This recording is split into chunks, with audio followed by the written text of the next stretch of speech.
Hello, I'm Sarah from the Music Enthusiast, and today I'm with a band that absolutely needs no intro in my books, Between Friends, Brandon and Savannah. How are you guys? Hello. Hello. It's so nice to be talking with you. It's great to see you again, and thanks for coming. We're so happy to be in Montreal.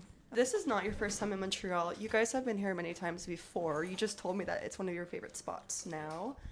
Have you guys found any favorite spots within the times you've been here? Yes. Garde Manger. Too many. Garde Manger is the best food I've ever had in my life. Went there last night, and we went the last time we were here. I also sent Brandon and our photographer to a restaurant that's like a diner, but it's like Italian food. It's called, let me tell you right now, it was absolutely... But basically, absolutely I out have of to say I'm control. kind of like a genius when it comes to finding spots in new cities. It's like become like a practice of mine. Like I'll wake up and do so much research and then be like, okay, boys, like come with me. I found the best coffee, the best this, the best that, the best this. And Montreal has so much of that. Like I tried to go to this place called September today. It's like a cafe. Mm-hmm. The line was so long, I didn't get in. So I went somewhere random. Mano Cornuto is the name of the restaurant. Absolutely incredible. Sorry if I'm pronouncing that wrong. We also went to a place last night called Sans Soleil.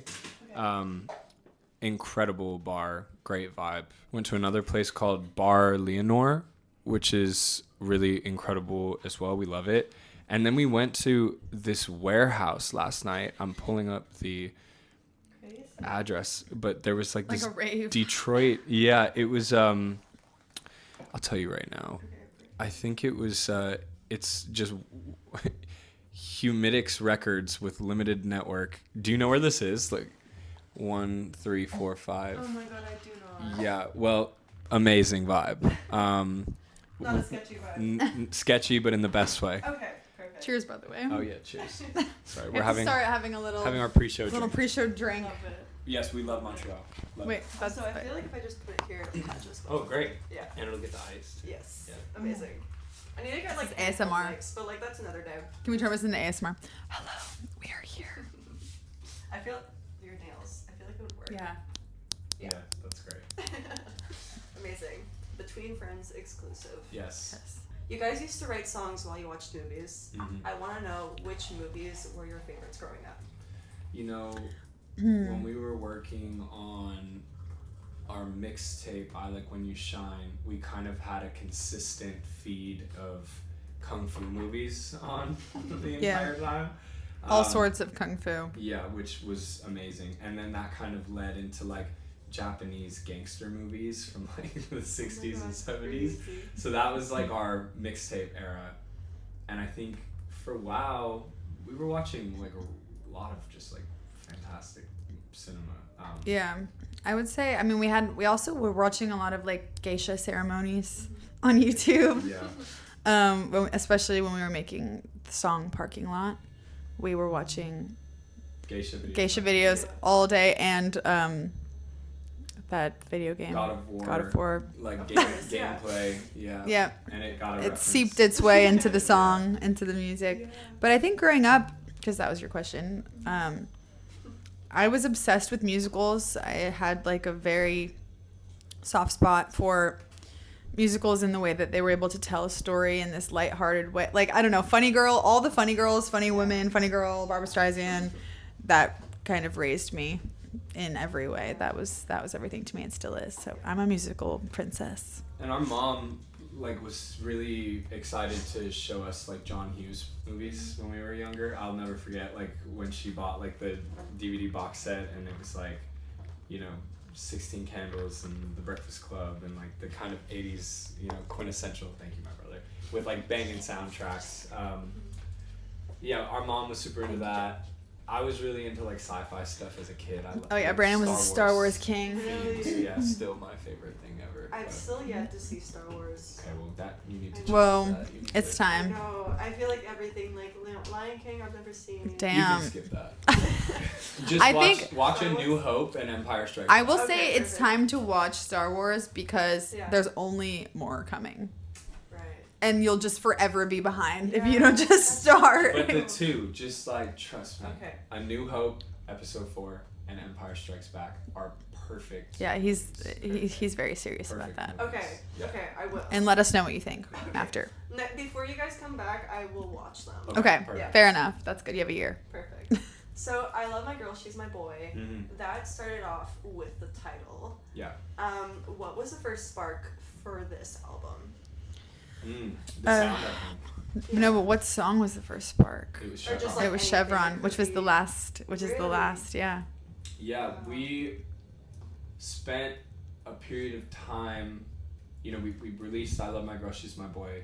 We toured it. We came home. And when you come home from like an album campaign, for us at least, there's a lot of experimenting happening in the studio. Sorry. Yeah. So there's a lot of like me fidgeting all day, plugging things into other things and hoping something cool sparks inspiration. I think also we were just so frustrated because we knew what we wanted it to be, but we couldn't find it yet. And we Yeah. were getting really like, we were just in the wrong rooms. We were making the wrong songs with the wrong people. We needed to go back to the source. And like, we tried for a few months, January, February, March. Nothing happened. Nothing happened until March. Mhm. And we went to Sweden and we just like made music with producers out of MXM in Sweden. And we were like, okay, there's the spark. Like, we needed to just tap into our source as a duo and like as siblings and as friends, because we knew what we wanted so badly, but we just like weren't there yet. And then we made Chevron, and we were like, okay, that's it. It Yeah. felt like swimming in a cave, and like you can see the The exit, light. and like it's just like high tide, and you're getting beat up over and over Yeah. until you get out. And the thing that is crazy is like, did that trip, made a few like amazing ideas, came back home, and then spent a lot of time alone, really just you and Yeah. I. And I think from that, we started harvesting this thing that we were like, this is it. You know, Chevron happened.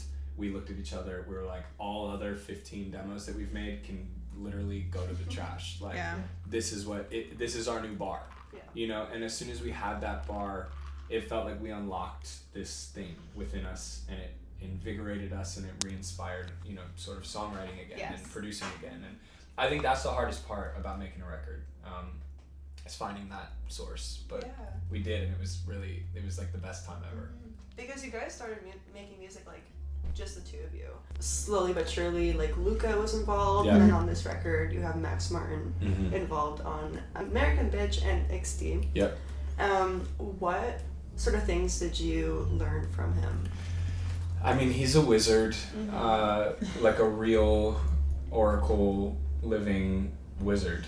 I feel really grateful every time we're in his presence working creatively. He really respects us and our vision, and we obviously respect him and his vision so much. Any little sprinkle of magic from him on our records, I think, makes a world of a difference. So yeah, working with him is incredible. And you know, Luca was a part of this record too. You know, she helped out with Very Nice and with Blow and Tove Berman. And Jonathan Eden Mm-hmm. is his artist name. He kind of oversaw the whole project with us as well. We took this album like all over the world, so we worked A lot on of it. collaborators and love poured into it. Yeah. But like, DJ Susie, Tove Yeah. Berman. but once again, like starting with the source, which is the two of us, Means is that, always yeah. the key to magic, I think, for Between Friends. It's like we make the pot, and then it's like, what else can you throw in it? Yeah, exactly. Yeah. And the soup?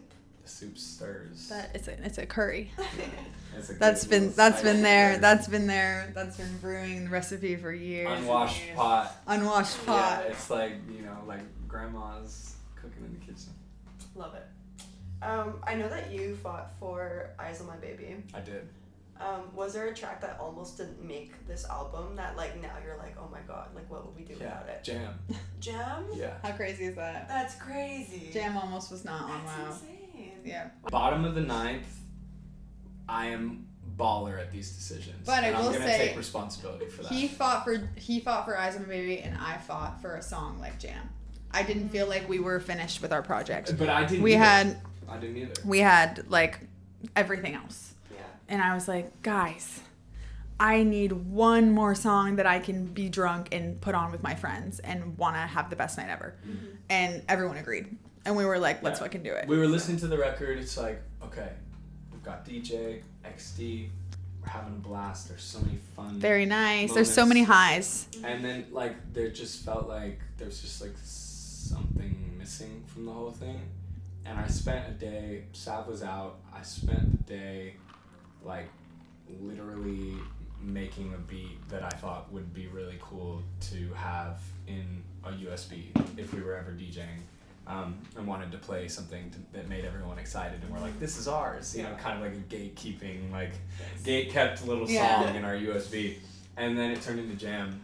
We made it in a day, and we were like, dude, yeah, this is sick. That's crazy. But yeah, so that one was kind of that, like, you know, bottom of the ninth song. Same with Eyes on My Baby. Literally insane. And it's funny because these ones become the ones, like, which is so cool. Yeah. Last question for you. Who are your favorite artists right now? Wow. That is fucking... So many. We have so many. Chanel Beats, obsessed. He's a great dude, making great music. Eden, obsessed. Yeah, his new EP is really good. It's fantastic, and I can't wait for you to hear what else he's cooking up. It's really fantastic. Like, a lot of Dolly Parton. Dolly Parton. Oh my god. A lot of Dolly Parton. A lot of...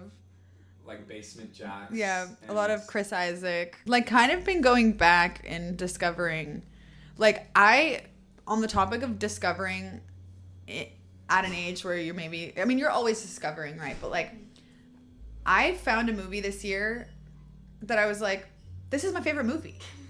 And I was talking about it with my boyfriend, and I was like, I can't believe I just found my favorite movie, and I didn't have it my whole life. Yeah. Right. Like, it just that feeling, like, earlier, like, that musical feeling of, like, this is literally everything I love. Like, that's how I'm feeling with music that I'm discovering. Same. New and old. Like, I think there's so many incredible new artists happening right now. And, like, they all deserve their flowers. And everyone that's working so hard, like, so fire. But also discovering your own taste with the ability and, like, the world at your fingertips with online music platforms. Not discovering, like, rediscovering. Right. well, discovering for me for the first time. Yeah. I think that for myself, it's been very similar, especially with stuff that I've always liked, but now I love, like listening to a lot of Underworld and the Chemical Brothers, and we've been diving so deep into like the Aphex Twin catalog. Her and I are both on this sort of full circle thing right now. And it's amazing. But it's the frontal lobe developing. You know, new artists, you know, Chanel Beats, Nourished by Time, you know, always love Dean Blunt, Fake Mink. Like, there's a lot of cool stuff happening right now. New York is great. List kind of goes on and on, but it's eclectic. Always picking something up. Well, thank you so much for taking the time to chat with me. Of course. I hope you have so much fun at the show. show. And we'll always be here. Thank you. Whenever you guys come back. Thank you so much, and thank you for coming and doing all your detective research to find a way to meet us. Yes. And it's so great to see you again. And I'll look for you out there in the crowd. I hope you have energy tonight. In the I know you look perfect. Your outfit's amazing. Perfect. Well, thank you so much.